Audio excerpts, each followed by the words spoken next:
Selamat pagi. Pagi luar biasa. Apa kabar hari ini? Bisa luar biasa. Baik, pada kesempatan kali ini saya ingin melakukan tugas yaitu maintenance melalui dengan periodic service dengan unit wheel loader 350 strip 1 atau generasi 1.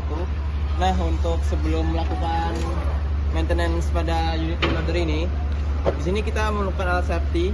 Yang pertama dan yang terpenting itu adalah safety helmet. Nah, safety helmet ini sangat penting kita pakai dimanapun kita berada, apalagi ketika kita dalam workshop. Yaitu fungsi dari safety helmet ini yang mungkin teman-teman udah pada tahu ya, itu untuk menghindari kita dari benturan ketika kita melakukan perbaikan di bawah unit atau kita masuk kan biasanya ada komponen-komponen yang gak kita lihat, jadi bisa kita kejedot. Nah, itu fungsinya untuk melindungi itu, ataupun juga terkena beberapa bagian-bagian ujung dari unit ini yang tajam. Jadi untuk menghindari kepala kita itu dari benturan atau cedera. Dan selanjutnya itu ada namanya di sini safety glove. Nah, untuk safety glove di sini harusnya yang kita pakai itu bukan kain seperti ini ya, karena kalau kain ini untuk melakukan maintenance pada unit ini kurang aman dan sangat mungkin tidak disarankan. Tapi yang saya punya di sini adalah sarung tangan kain yang biasanya kita itu menggunakan sarung tangan yang berbahan latex ataupun yang tidak mudah terkena baret atau tidak mudah tembus air. Fungsinya untuk menghindari kita dari kotoran seperti oli ya. Kalau sarung tangan air ini mudah menyerap oli, jadi mudah tembus. Harusnya itu tidak sangat disarankan. Dan yang pasti itu untuk menghindari kita dari luka atau goresan ketika melakukan maintenance. Ketika kita terkena ujung-ujung dari benda atau unit ini kan ada pasti ujung-ujung tajam, jadi fungsinya untuk melindungi juga. Dan yang terakhir tuh ada safety shoes. Nah, untuk safety shoes di sini pastikan yang ujungnya itu di dalamnya ini ada menggunakan plat ataupun besi baja agar kita terhindar dari kejatuhan benda-benda atau tools ketika kita melakukan maintenance. Jadi ujung platnya ini berfungsi melindungi kaki kita dari cedera. Dan itu saja penjelasan safety dari saya. Mungkin kita lanjut penjelasan Loto. Baik, untuk berikutnya di sini saya akan melakukan 6 langkah atau maksud saya 12 langkah kerja dari Loto. Yang dari 12 langkah kerja ini terbagi menjadi 2, yaitu 6 langkah isolasi dan 6 langkah recovery. Nah, untuk 6 langkah isolasi itu yang pertama itu kita identifikasi sumber masalah. Nah, setelah kita temukan sumber masalah itu, selanjutnya kita informasikan terkait operator ataupun SPP biar mereka itu mengkontak para operator atau mekanik agar untuk segera dilakukan maintenance, bahwa unit ini akan dilakukan maintenance. Nah, disclaimer untuk Loto sendiri ini sebenarnya ada 4 ya, tapi di sini cuma ada 1 dan ini untuk praktek saja. Yang aslinya itu ada 4. Yang pertama itu ada Loto buat kelistrikan, terus ada juga buat fuel atau bahan bakar, terus ada transmisi, dan terakhir itu ada bagian lever ataupun buat leher. Nah, fungsinya dari sendiri itu kalau kelistrikan dia untuk memutus arus listrik agar unit ini tidak mempunyai aliran listrik lagi. Terus untuk fuel, dia akan memutus fuel agar fuel ini tidak masuk ke engine saat unit melakukan maintenance. Terus ada bagian transmisi agar dia itu mengunci atau memutus bagian transmisi dari unit agar dia tidak bisa melakukan atau tidak bisa berjalan. Maksudnya berjalan di sini dia tidak bisa menyala ya. Misalnya kayak mau forward ataupun reverse ataupun nyala engine, starter engine. Dan juga itu terakhir itu ada lever. Maksud saya leher dari steeringnya itu. Nah, itu kita kunci agar ketika unit ini melakukan maintenance dia itu tidak bergerak kemana-mana. Jadi kita kunci pergerakan dari unit ini agar tidak bisa kemana-mana. Oke, untuk selanjutnya itu yang ketiga itu kita lakukan isolasi atau amankan sumber energi. Misalnya kita contoh dapat masalah itu di sumber energi. Nah, ini kan bagian kelistrikan ini. Terus kita lakukan tes. Nah, ini kan karena posisi ini nyala, terus kita matikan atau kita amankan dulu. Terus selanjutnya di sini kita lakukanlah tutup lagi, kita pasang loto. Nah, loto di sini itu biasanya harus barengan dengan identitas dari mekanik ataupun pekerja yang melakukan maintenance. Biasanya kita cantolkan di barang lotonya seperti ini. Nah, setelah itu kita kunci, kita simpan. Nah, fungsinya atau danger tag ini biar orang-orang mengetahui siapa ataupun yang lagi memperbaikin ataupun yang megang kunci dari loto box tersebut. Nah, jadi yang membawa ini tidak bisa sembarang orang, jadi harus yang melakukan maintenance itu yang harus membawa loto tersebut. Nah, dan disclaimer lagi, untuk melakukan tes isolasi kita itu biasanya melakukan starter pada unit, jadi kita tes atau kita nyalakan, tapi jangan sampai hidup, jadi setengah saja. Ketika sudah mulai nyala, itu kita bisa mengetahui masalah dari unit ini. Dan setelah kita pasang loto, langkah yang keenam itu kita lakukan pekerjaan, jadi kita lakukan maintenance seperti ini.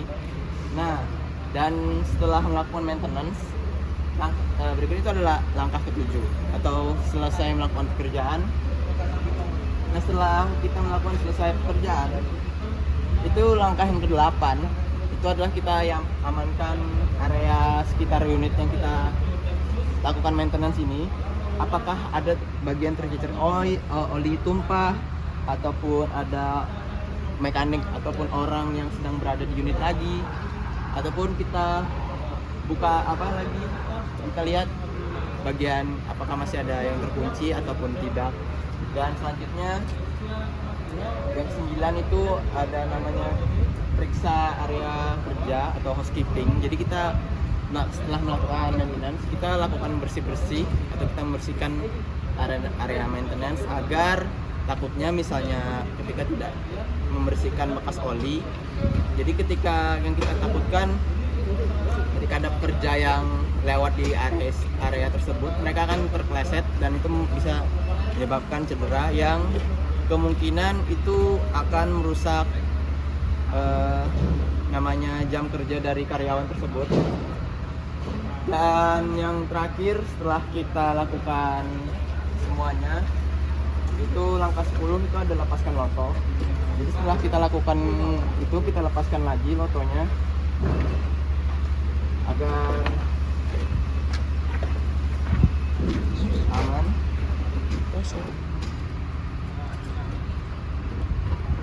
Nah, ini berlaku untuk semua loto ya. Misalnya ada 4 loto yang kita kunci, keempat lotonya juga harus kita lepaskan. Dan setelah melepaskan loto, itu langkah selanjutnya loto box ini kita buka lagi atau isolasi yang telah kita amankan tadi dan kita kembalikan nyalakan. Dan yang langkah terakhir itu kita lakukan testing lagi atau final testing di kabin. Jadi kita lakukan starter engine agar untuk mengecek apakah engine ini udah benar atau belum. Mungkin itu saja 12 langkah kerja loto dari saya. Kita lanjut mungkin maintenance, untuk melakukan maintenance. Sekian, terima kasih.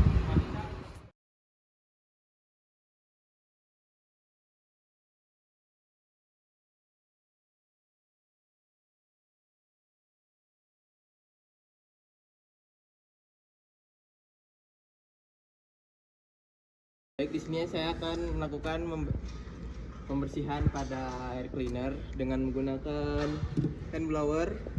Nah, jadi pada air cleaner unit Preloader 350 strip 1 ini, dia itu di periodic service-nya sendiri akan kita bersihkan setiap 250 jam jika unit ini bekerja.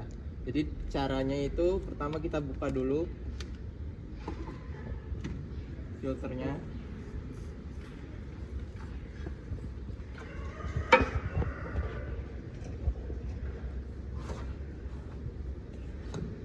Nah, jika sudah terbuka, dalam filter ini ada dua, ada yang primer dan ada secondary. Dan untuk membersihkannya itu ada dua cara juga ya, yaitu kita membersihkan outernya bagian luar dan innernya bagian dalam dengan menggunakan hand blower. Nah, berikutnya di sini saya akan menjelaskan cara pembersihan dari air filternya ini menggunakan hand blower. Nah, untuk pembersihannya itu ada dua, bagian outer luar dan inner atau di dalam filternya. Caranya itu ini tinggal kita bersihkan dulu saja seperti ini. Baik, jika sudah dibersihkan seperti ini adalah filter primer atau filter utama dan ada filter secondary filternya. Nah, mungkin di sini agak penyok ya, tapi caranya sama. Kita bersihkan bagian luarnya dan kita juga bersihkan bagian dalamnya di kedua filter tersebut. Nah, setelah kita bersihkan filternya, lalu kita masukkan lagi atau kita pasang kembali seperti ini. Pastikan ini filternya ini dengan tanknya ini rapat ya, dan kita tutup kembali menggunakan tutupnya. Kita putar ke kanan, pastikan ini tertutup dengan rapat dan pastikan juga tidak longgar. Mungkin itu saja penjelasan saya tentang air cleaner. Kalau ada kurangnya saya mohon maaf. Kita lanjut ke pengerjaan komponen yang berikutnya. Untuk maintenance selanjutnya, di sini saya akan melakukan maintenance pada turbocharger. Nah, di sini ada maintenance turbocharger fastener, rotor play, terus ada bearing housing dan turbine housing. Nah, untuk pengecekannya ini dilakukan setiap unit itu ketika dia untuk fastener sendiri kita cek ketika unit sudah bekerja lebih dari 2000 jam, dan untuk bagian turbocharger, turbine housing dan bearing housing itu kita lakukan pengecekan setiap dia unit itu bekerja lebih di atas 250 jam. Nah, untuk fastener sendiri itu ada bolt di sini.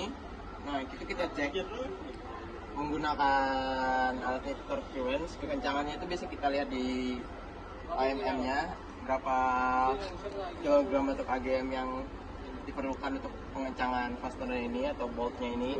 Terus untuk bagian rotor play-nya itu di dalam.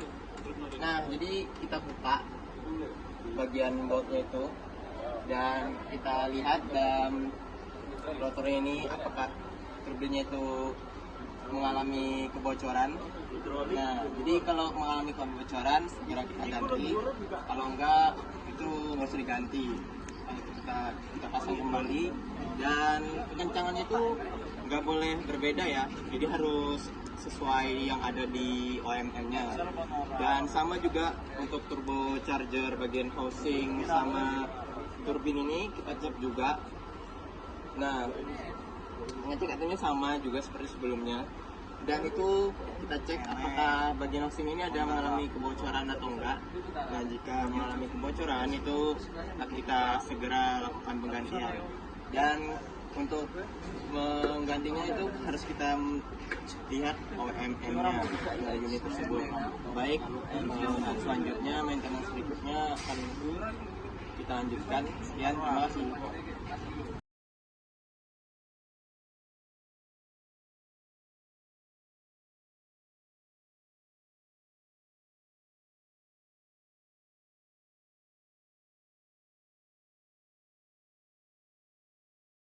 Baik, untuk maintenance yang berikutnya di sini kita akan melakukan yaitu maintenance pada engine oil filter. Itu ada di sini. Nah, engine oil filter ini kita ganti ketika unit itu sudah bekerja di atas 250 jam. Nah, ketika unit sudah berada jam kerjanya di atas 250 jam, itu oil filternya itu kita ganti. Nah, kita ganti ini menggunakan toolsnya itu namanya filter wear. filter orange. Jadi kita buka oil filternya ini, terus kita ganti yang baru. Mungkin itu saja penjelasan engine oil filter dari saya. Kita lanjut yang ke komponen berikutnya. Terima kasih.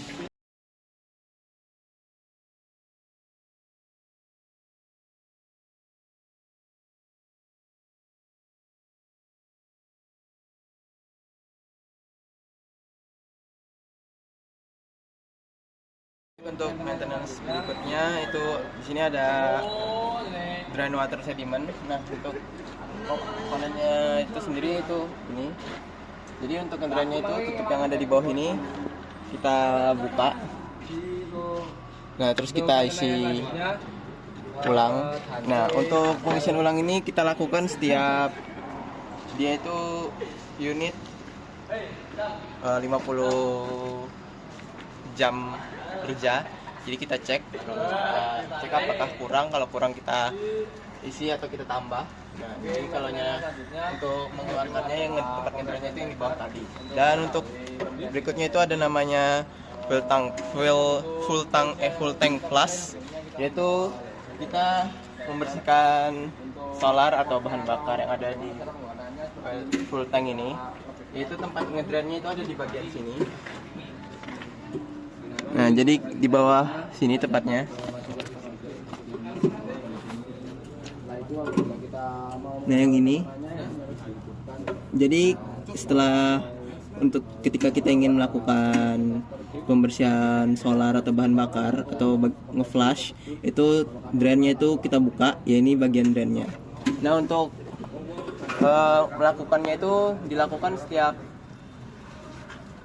pengecekannya setiap unit 50 di atas 50 jam kerja itu kita lakukan pengecekan. Di sini kita melakukan maintenance pada komponen yang bernama full filter. Ini dia komponennya.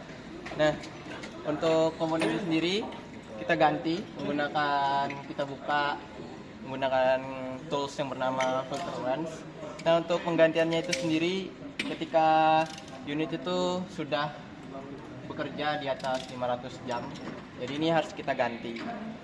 Oke, untuk itu mungkin itu saja penjelasan cara penggantian full filter dari saya. Kita lanjut ke komponen maintenance yang berikutnya. Terima kasih.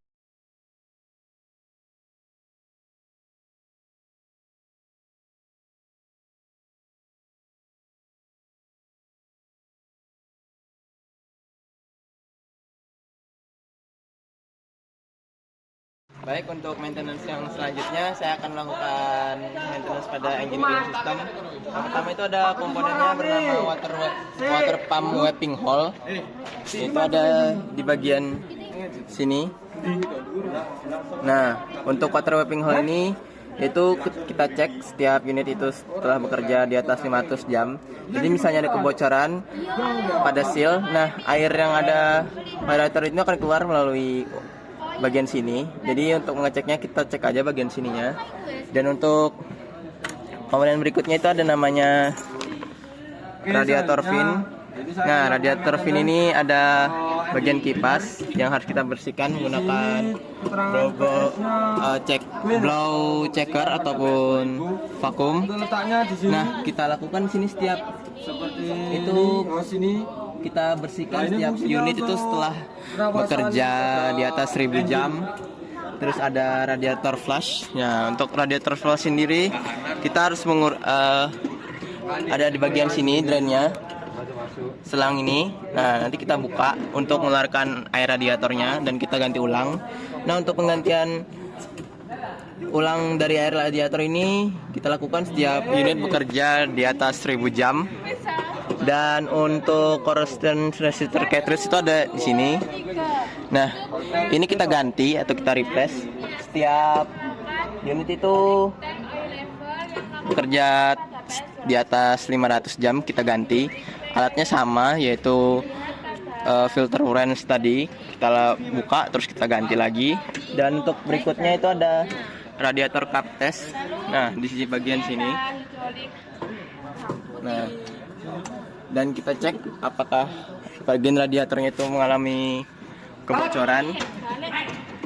Jika mengalami kebocoran, itu kita ganti di bagian sini, bagian OMM-nya setiap 1000 jam bagian radiator cap testnya, karena sini alatnya itu tidak ada atau tidak sama dengan radiator cap unit ini atau unit dos wheel loader ini. Jadi kita tidak bisa menggunakan toolsnya, jadi saya ingin menjelaskan saja cara kerjanya.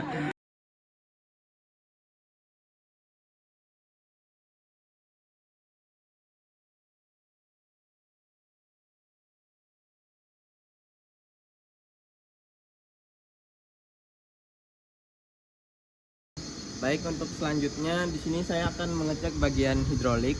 Nah, untuk bagian hidrolik sini ada tangki hidrolik. Kita untuk mengeceknya di sini dengan acuannya itu periodic service. Di sini saya mempunyai periodic service-nya. Untuk kapasitas dari tangki hidroliknya sendiri yaitu di sini adalah 76 liter. Nah, untuk mengisinya kita akan melalui sini, dan untuk mengeluarkan tangki hidrolik oil hidroliknya nanti kita akan tampung lewat bawah bagian sini. Dan selanjutnya di sini ada namanya hydraulic tank breather element. Fungsinya tuh ialah untuk sebagai saringan hidrolik sendiri, dan ini akan kita ganti setiap 2000 jam. Dan di sini sendiri ada namanya hydraulic filter. Nah, untuk ngeceknya kita buka dulu ya. Setelah kita buka tadi ya, kita buka.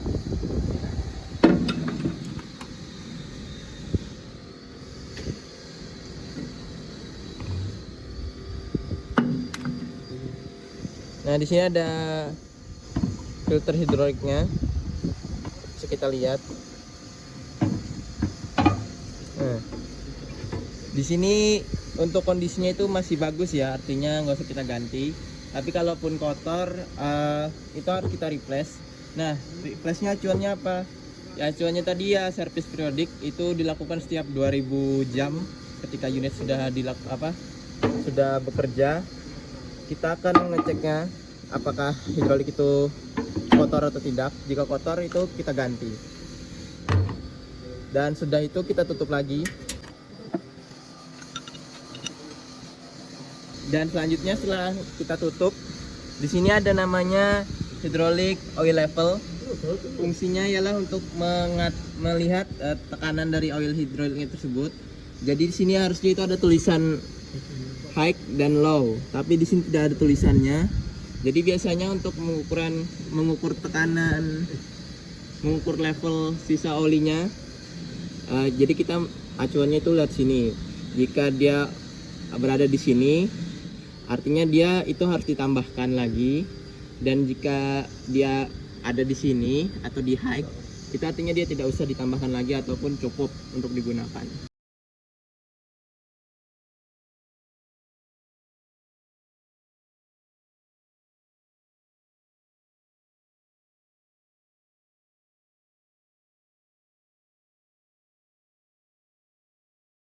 Baik, pada selanjutnya saya akan melakukan periodic service pada bagian elektrolit atau baterai. Nah, untuk di sininya bisa kita lihat apa saja yang ingin kita lakukan di bagian charging ini. Yang pertama ada electrolyte level, terus ada electronic specific gravity, contact cleaning, charging test, alternator belt tension, cranking test, dan baterai health test. Yang saya lakukan pertama ini adalah mengukur level dari akinya, atau yang di pertama ini namanya electrolyte level. Nah, untuk mengukurnya itu kita menggunakan alat yang bernamanya hidrometer, dan kita lakukan seperti aja.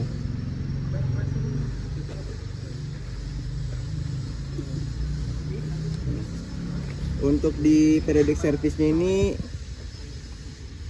spesifiknya itu pengecekannya itu air ini harus berada di titik hijau untuk mengetahui kondisi aki ini bagus atau masih bisa digunakan. Tapi ini akinya masih berada di titik putih, artinya itu masih bagus ya, masih bisa digunakan. Tapi mungkin tinggal kita tambahkan sedikit aki tambahan aja lagi.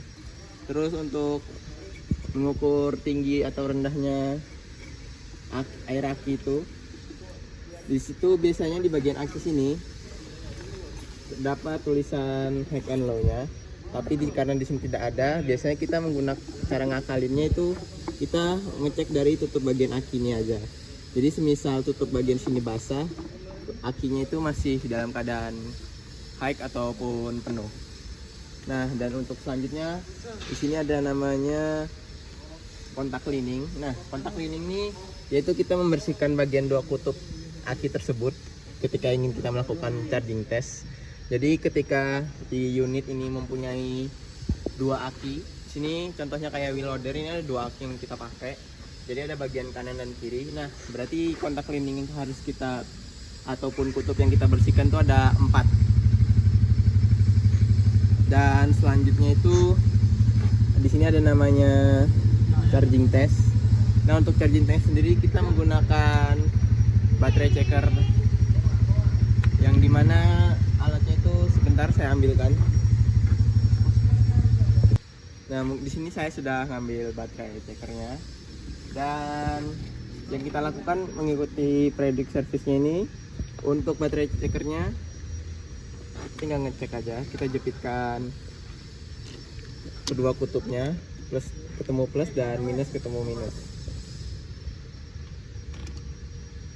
Nah, di sini ketika sudah nyala,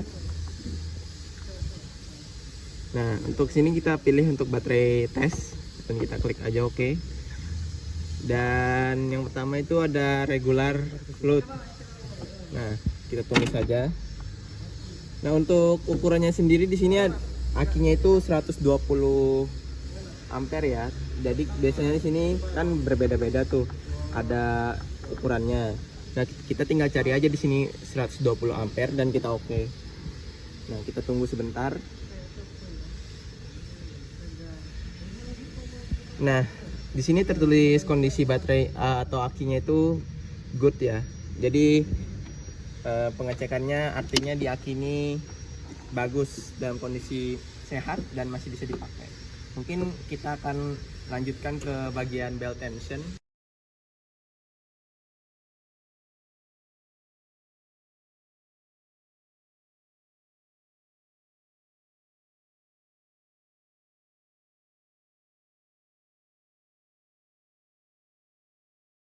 Baik, untuk selanjutnya di sini saya akan melakukan predik service pada komponen yaitu hydraulic system, tapi yang kita ganti itu adalah bagian hose-nya.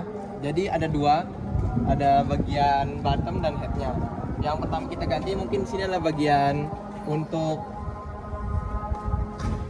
bucketnya sendiri. Nah, jadi kita ganti bagian bottom dan headnya. Sorry, maksud saya ini adalah bagian bottom dan ini adalah bagian head. Nah, yang diganti itu adalah bagian hose yang hitam ini, dan itu kita ganti setiap pemakaian unit 2000 jam. Jadi setiap 2000 itu kita ganti selangnya agar mengurangi kebocoran pada hidrolik. Nah, untuk selanjutnya bagian liftnya di sini kita ganti juga. Nah, jadi di bagian lift ini ada bagian kiri dan kanan ya. Nah, untuk bagian bottomnya sendiri itu adalah bagian sini, dari sini ke sini itu adalah bagian bottom, dan untuk headnya itu adalah bagian yang ini, dari ini ke sini. Nah, sama seperti pada bucket tadi, yang kita ganti itu adalah hose yang ini aja.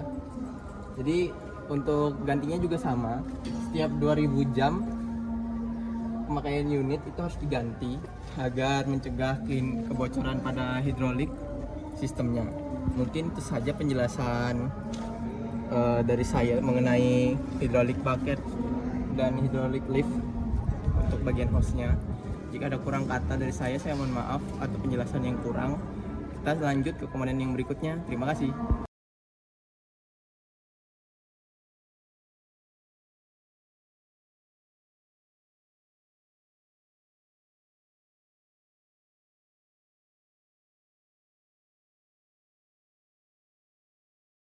Saya akan melakukan periodic service pada bagian axle wheel, yaitu di bagian brake disc. Untuk alatnya sendiri itu ada Vernier caliper atau jangka sorong, dan di sini ada clipper untuk agar kita bisa mudah masuk ke bawah atau ke kolong dari unit. Dan untuk standar atau kualitinya, untuk brake disc ini di sini ada 150 mm sampai 250 mm. Dan untuk jam pengecekannya itu setiap unit 2000 jam setelah dipakai itu harus melakukan pengecekan. Jadi langsung saja kita lakukan cara pengecekannya.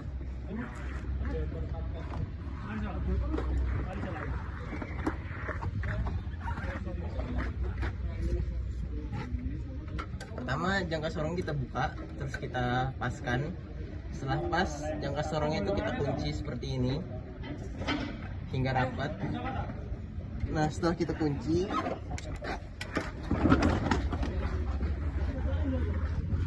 pastikan kita lihat hasilnya di sini. Jika di sini hasilnya menunjukkan yaitu sekitar 24,5 mm, artinya untuk pengecekan brake di sini ini tidak sesuai dengan standar kualitinya. Mungkin itu saja dari saya cara pengukurannya.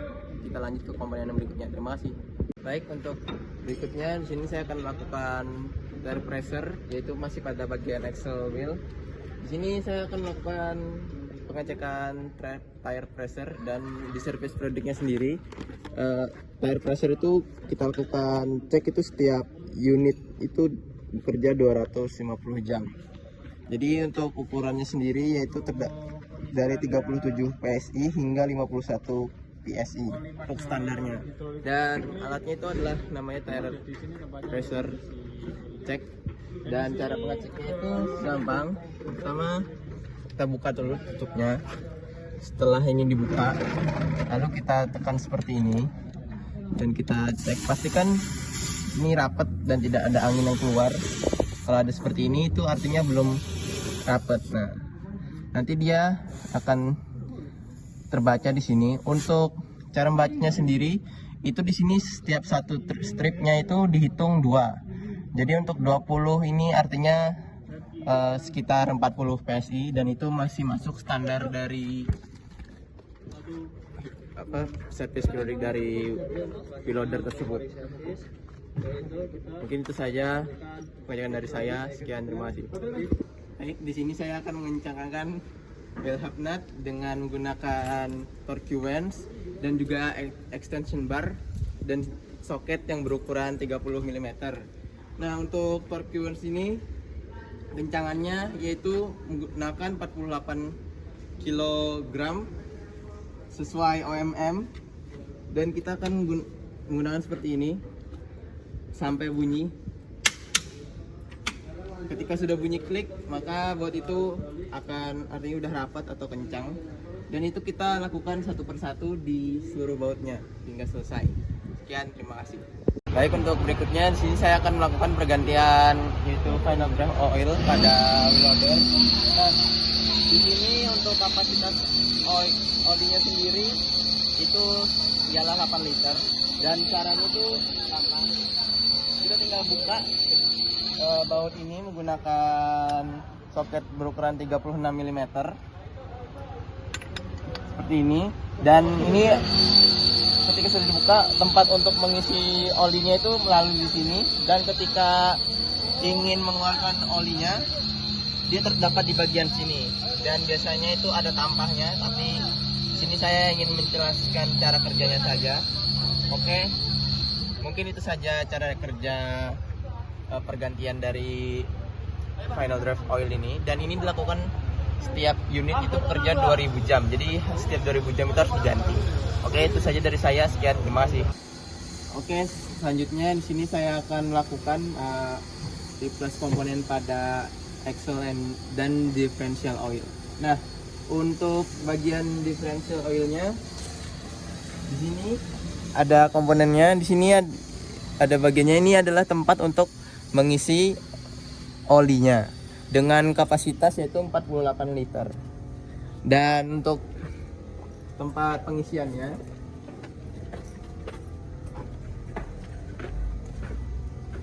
kalau tempat pembuangannya, di sini ada tempat pembuangannya di bawah sini, di tengah-tengah dari bagian axle-nya tersebut. Nah, biasanya untuk melakukan pembuangannya itu kita harus terdapat wadah, tapi di sini tidak ada wadahnya. Di sini saya akan menjelaskan caranya aja mungkin ya. Dan di sini juga ada namanya level, oil levelnya untuk mengecek tinggi atau low-nya oil pada differential axle tersebut. Nah, digantinya setiap kapan sih? Nah, untuk di service periodiknya sendiri, differential axle dan oilnya itu akan di-replace setiap 2000 pemakaian unit 2000 jam. Jadi setiap kelipan 2000 itu akan diganti. Mungkin semisal ada kurangnya, kita cek misalnya di oil levelnya itu ada kurang, mungkin itu bisa kita tambah ataupun kita ganti baru. Ini kita isi lagi yang tempat pengisiannya di sebelah sana tadi. Mungkin itu saja penjelasan saya tentang axle dan differential oilnya. Mohon maaf jika ada kurang katanya dari saya.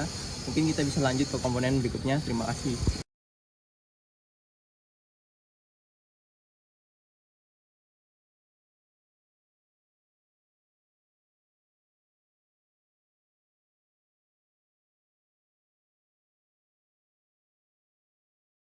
Baik, untuk selanjutnya di sini saya ingin melakukan ngecek ini apa namanya, ada engine breather ya di sini. Nah, untuk di periodic service-nya, engine breather itu setiap 2000 jam itu harus kita bersihkan. Nah, fungsi dari engine breather itu ialah sebagai saluran pembuangan panas dari mesin. Jadi ketika mesin, hawa panas yang ada di mesin itu dibuang melalui engine breather ini. Nah, ini dia bagiannya, mungkin bisa teman-teman lihat sendiri, berbentuk seperti selang ya, tapi selangnya itu tebal. Setiap dilakukan pembersihan itu setiap 2000 jam. Dengan nanti di sini kita lepas, terus selang itu kita bersihkan, terus kita pasang lagi.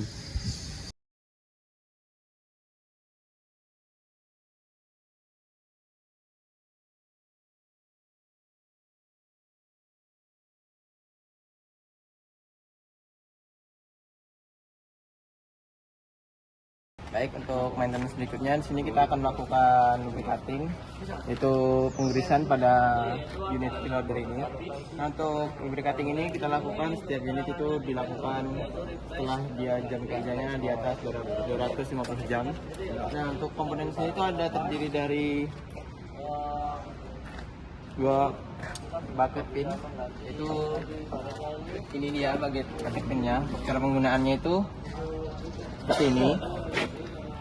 Nah, terus kita pompa seperti ini. Nah, untuk pengambilan grease-nya itu kita tarik seperti ini. Setelah sudah kita tarik tutupnya, jadi dia akan balik lagi ke tempatnya. Dan untuk letak-letak pinnya mungkin akan saya beritahu, yaitu di sini ada bagiannya bucket link pin. Terus ada bagian tilt levernya. Terus ada bagian sini, yaitu ada dam cylinder. Terus dam cylindernya itu ada di sini. Kalau tangannya ini mampir guys. Terus di sini ada bagian leaf cylindernya. Dan sini ada bagian leaf arm pivotnya, dan untuk steering silindernya itu ada di bagian sini. Nah, dan rear axle pivotnya itu ada di bagian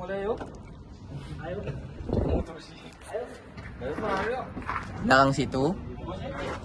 Ini bagian rear axle-nya, bagian sini pinnya. Dan untuk center drive shaftnya itu ada di sini. Dari center drive shaft, terus center hinge pinnya dan front drive-nya itu ada di sini semua. Itu udah ada dikasih nomor, kasih tanda. Dan untuk bagian front drive-nya itu ada di sebelah sana. Mungkin kita akan lanjut ke sebelah sana. Nah, untuk bagian berikutnya itu ada di sini. Dari drive shaft center itu ada di bagian belakang. Ini ada bagian supportnya, yaitu bagian sini. Nah, ini adalah drive shaft support centernya. Dan untuk bagian drive shaft centernya itu di bagian tengah ini. Itu ada drive shaft centernya, dan bagian rear drive-nya itu ada bagian sini. Di bagian situ. Dan untuk steering column-nya itu ada di bagian sini. Dan untuk kontrol valving catch-nya itu ada bagian sini ya. Dan akselerator pedaling edge-nya itu mungkin ada di dalam ruang atau kabin operator. Mungkin itu saja dari saya. Sekian. Terima kasih.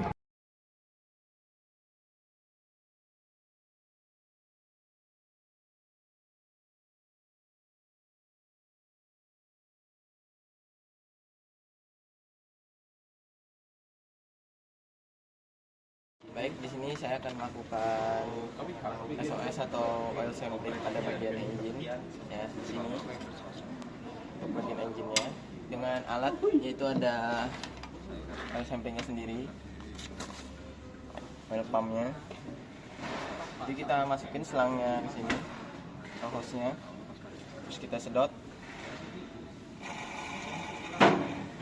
Terus ketika sudah kita sedot olinya, kita masukkan ke botol samplingnya, kita isi. Nah, setelah kita isi oilnya, terus kita cek bagian sininya, kita isi, yaitu kepada apa, kita tujuannya kepada siapa, terus kode numbernya dari oilnya, terus serial numbernya, terus merek dari oilnya itu, dan tipenya itu tipe apa. Jadi kita harus kita tulis, terus lalu kita serahkan ke bagian workshop biasanya. Setelah diserahkan, dilakukan selanjutnya itu mereka melakukan pengecekan pada oil samplingnya, apakah masih layak digunakan atau tidak. Baik, untuk yang di bagian oil sampling axle differential itu ada di sini. Itu sama seperti oil engine, kita lakukan sampling menggunakan alat oil pump dan botol samplingnya, dan kita lakukan pengecekan setiap itu unit sudah bekerja di atas 1000 jam. Jadi kita cek oil yang ada di differential axle ini apakah masih layak digunakan atau tidak. Dan komponen berikutnya itu ada di final drive. Nah, untuk di final drive sendiri ada di bagian depan. Itu sama juga, nanti saya akan tunjukkan komponennya.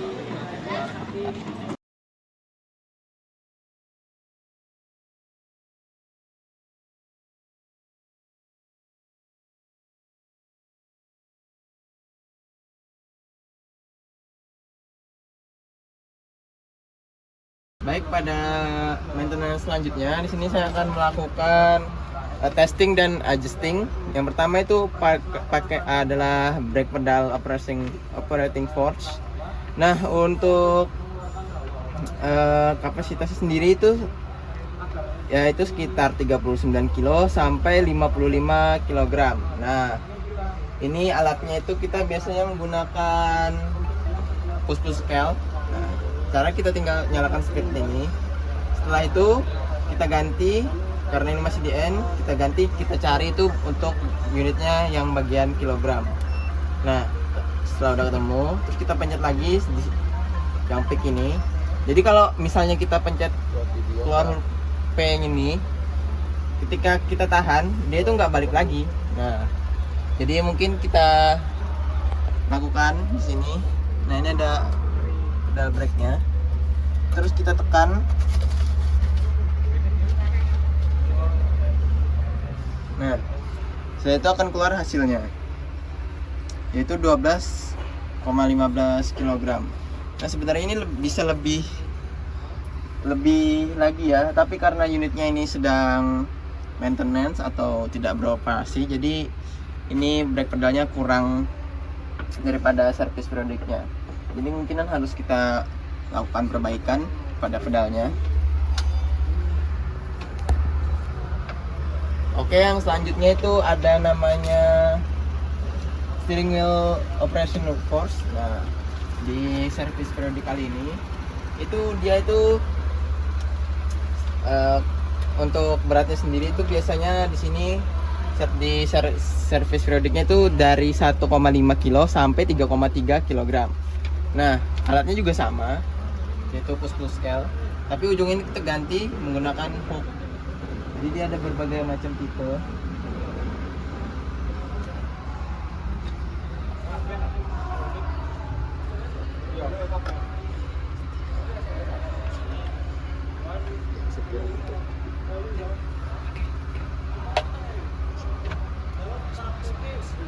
Baik, ini kita sudah lakukan atau kita ganti dengan bagian hook sini ya. Caranya itu harus kita tambahkan attachment seperti kawat contohnya. Nah, di sini udah ada kawatnya yang kita bikin sendiri ya. Nah, caranya sama, kita nggak menggunakan program. Nah, setelah itu kita lakukan seperti ini dan kita tarik hingga mentok seperti ini.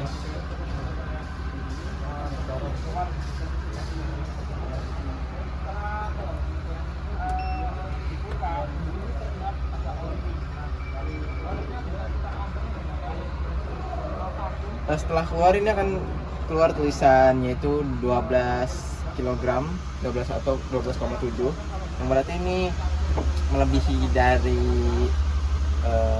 servis periodiknya. Mungkin akan kita ganti juga. Terus untuk berikutnya ada leaf lever dan dam lever. Nah, ini ada bagian leaf levernya sini dan bagian damnya.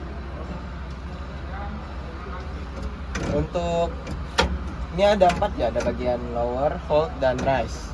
Nah, ini kita sama juga sih seperti yang lainnya. Baik, untuk selanjutnya itu di sini ada namanya bagian leaf lever operating force. Di sini ada berbagai jenis, ada bagian hold, rise, dan lower. Nah, ini kita lakukan seperti ini ya. Untuk batas maksimalnya di sini ada untuk bagian hold itu ada 1,7 sampai 7,1 kg. Terus ada bagian rise itu dari 1,7 sampai 7,1. Terus bagian lowernya itu ada 1,5 sampai 6,8. Terus ada bagian floatnya itu ada 1,7 sampai 7,1, dan bagian hold damnya itu 1,5 sampai 6,8. Nah, ini ada 2 ya. Untuk bagian damnya itu ada di sini. Dan untuk bagian rise-nya itu ada di sini levernya. Nah, mungkin saya akan mencontohkan salah satunya saja ya. Kan karena tidak bisa diuji juga karena unitnya sedang breakdown atau maintenance. Sama, kita cari dulu angkanya, sesuaikan. Ini ada KG dan kita set ke huruf P. Terus kita lakukan.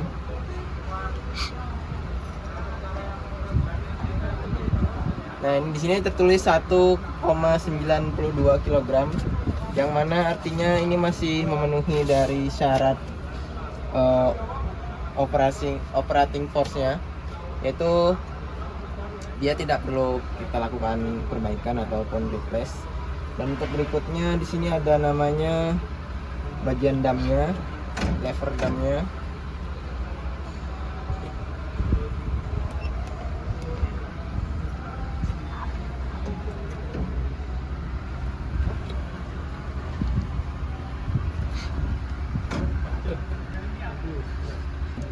Oke.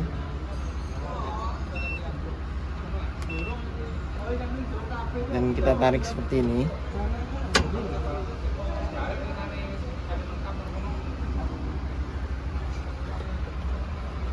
Nah, untuk hasilnya itu ada 5,4 kg, yang artinya masih memenuhi syarat dari operating dam lever operating force ini. Oke, mungkin itu saja penjelasan saya tentang testing dan adjusting menggunakan bus scale. Mohon maaf jika ada kurangnya kata dalam penjelasan saya kali ini. Sekian, terima kasih.